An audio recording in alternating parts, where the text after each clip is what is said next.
The People's Liberation Army, PLA, has begun to build up military forces in the disputed Doklam Plateau, the site of a 10-week standoff between China and India just a couple of months ago.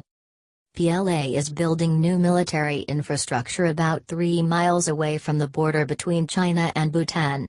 The new structures include mortar and gun emplacements as well as 9 three-story buildings that could be used as barracks, accompanied by almost 300 military vehicles. Chinese troops have also settled in 30 miles away in the Chumbi Valley, where the borders of Bhutan, China and India meet. The Doklam standoff began in mid-June, when Chinese builders and soldiers appeared in the plateau, which the Chinese call Donglang and claim is part of Tibetan territory. India deployed troops to the disputed territory in defense of their ally Bhutan, and for 10 weeks PLA and Indian military troops faced off a few hundred meters apart. India and China both pulled their troops back on August 28 following quiet negotiations between the two powers, and the road building came to an end.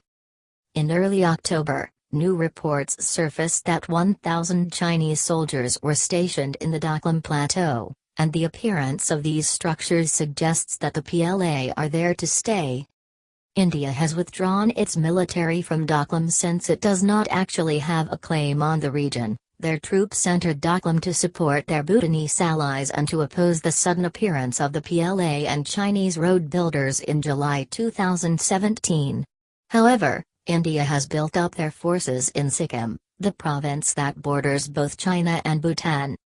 Neither the Chinese Ministries of Defense or Foreign Affairs responded to requests for comment from the South China Morning Post. However, after a Monday meeting with Indian Foreign External Affairs Minister Sushma Swaraj, Chinese Foreign Minister Wang Yi said that China and India should learn a lesson from the standoff, as it caused undue stress to their bilateral relations. The External Affairs Minister and Chinese Foreign Minister both noted the challenge it had posed to the relationship and both expressed satisfaction that it was resolved with the disengagement of troops at the face-off site through concerted diplomatic communications, said Indian spokesperson Ravesh Kumar. But if a lesson was learned, it must be asked, then why is Beijing consolidating troops once more in Doklam?